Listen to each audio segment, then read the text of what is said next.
avec vous que pas besoin d'exprimer le désarroi des Camerounais pendant une si longue durée. Je voudrais remercier le collègue Bara pour l'initiative et saluer les interventions qui ont été faites ici. Quelle que soit la situation que nous traversons, ces dernières sont incontestablement édifiantes. Et je crois que nous avons saisi quel est le fond du problème. Mais nous ne perdons rien à rappeler que la question des télécommunications au Cameroun, elle est scandaleuse. Tout s'y mêle. Mauvaise qualité de service, banditisme, escroquerie. Et on est complètement désemparé parce que c'est la traduction du citoyen abandonné par l'État.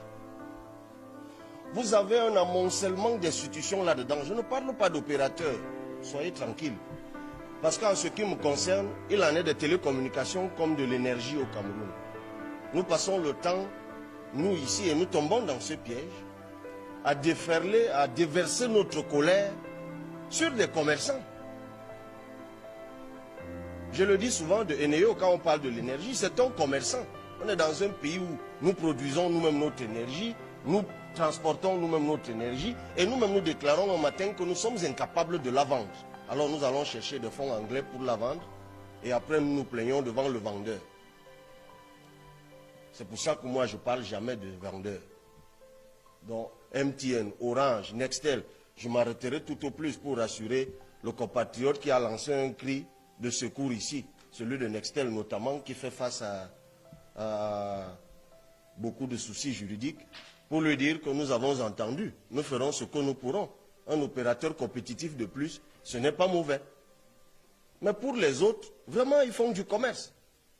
MTN, Nextel et tout le reste ne sont pas des entreprises philanthropiques ou sociales ou que sais-je encore. Ils font du bénéfice et c'est normal. C'est ça qui crée de la croissance. Le problème, Madame la ministre, c'est chez vous. C'est chez vous. Je me rappelle encore lorsque vous m'avez fait l'honneur, je n'étais pas encore député, de m'inviter aux premières journées du numérique. C'était ici au Palais des Congrès, je me rappelle comme si c'était hier, c'était le ministre Aboué Machoï qui en était modérateur. Que de promesses. Mais jusqu'aujourd'hui, à l'aéroport de Simalène, il n'y a pas Internet. À l'aéroport de Douala, il n'y a pas Internet. Là, je crois que ce n'est même pas la fibre optique, c'est la médiocrité. Nous sommes incapables d'avoir une vitrine. Tout simplement, lorsque quelqu'un atterrit, comme ça se passe partout dans le monde, vous atterrissez dans des pays normaux, vous trouvez Internet. Peut-être même ce n'est pas vous. Mais je voudrais vous demander, Madame la ministre, dites-nous à quoi sert le fonds de développement des télécommunications. Parce que j'ai lu la loi y afférente, enfin le texte, je ne sais même plus de quelle année il s'agit, qui oblige les opérateurs de télécommunications à donner, je crois, 2% annuellement, 3% annuellement de leur chiffre d'affaires. Et je crois que si on fait le calcul, ça fait quand même au moins une dizaine de milliards donnés dans ce fonds de développement des télécommunications tous les ans. Mais nous n'avons toujours pas de bonne qualité d'appel téléphonique. Vous lancez un appel, on vous coupe, vous n'entendez rien. Internet, c'est le yo-yo. Où va cet argent? Qu'est-ce que ça fait?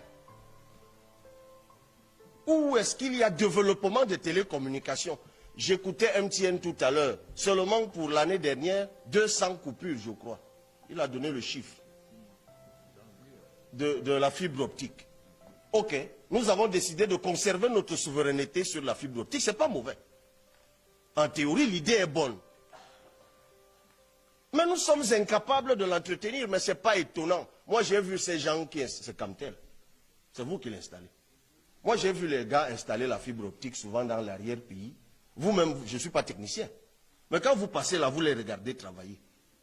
Vous vous demandez si c'est vraiment ça qui va transporter. C'est ça la fibre optique. Vous leur donnez de l'argent, mais enfin, ils vous creusent un truc de 10 cm et le lendemain, c'est une chèvre qui bouffe ça.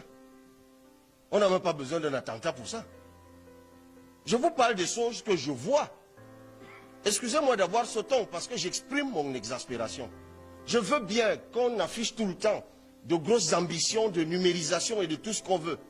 Mais on est ridicule en la matière. Mais absolument ridicule. J'envoie un message, vous, collègues, chers collègues, Moussa, je vous envoie un message WhatsApp. Il transite par la France ou je ne sais quel autre pays pour que vous le receviez. Tout ça parce que le Cameroun est incapable d'installer un dispositif qui nous donne la souveraineté en la matière. Oui, quand je vous envoie un WhatsApp, il est lu dans le monde entier avant que vous ne le lisiez. Voilà la réalité. Alors, ou le gouvernement est capable d'assumer ses responsabilités, ou alors vous faites comme vous en avez l'habitude, vous vendez, même au prix symbolique, comme vous avez fait pour d'autres choses. Mais pourvu que nous ayons quelque chose de sérieux, quelque chose qui ressemble au Cameroun dont nous rêvons ici. Vous allez m'excuser pour le ton que j'ai affiché, Monsieur le Président, mais je crois que trop c'est trop. Trop c'est trop. Il ne faut pas que cette assise ce soit comme toutes ces assises que nous faisons ici. Nous parlons, c'est Joshua qui appelle cet endroit mur de lamentation. Nous parlons et puis ça amuse la galerie républicaine et puis rien ne change. Madame la ministre, s'il y a un problème quelque part, dites-le. Moi, je ne suis peut-être pas puissant, mais il y en a ici qui le sont. Qui peuvent aller débloquer là où ça peut être débloqué. Parce que je présume que le fond dont je parle, c'est ma préoccupation principale. Je suis sûr que ça vous échappe. Et qu'on n'osera pas nous dire ici que ça sert à autre chose. Évidemment, dans cette autre chose, entre autres, bâtir des immeubles des gens, renouveler leur parc automobile et tout ce que vous voulez. Donc il faut que ce fonds-là, tout au moins, serve à quelque chose. Moi, je ne voudrais pas taper sur les opérateurs et je finis par là. Ils font le commerce. On a une agence de régulation des télécoms quand même, bon sang. Mais de quelle régulation il s'agit?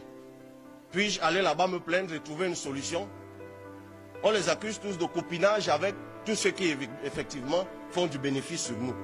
Mais quand est-ce que dans ce pays, même dans les télécommunications, on aura une institution qui nous protège, qui nous écoute, qui veille aux intérêts du Cameroun? Merci, Monsieur le Président.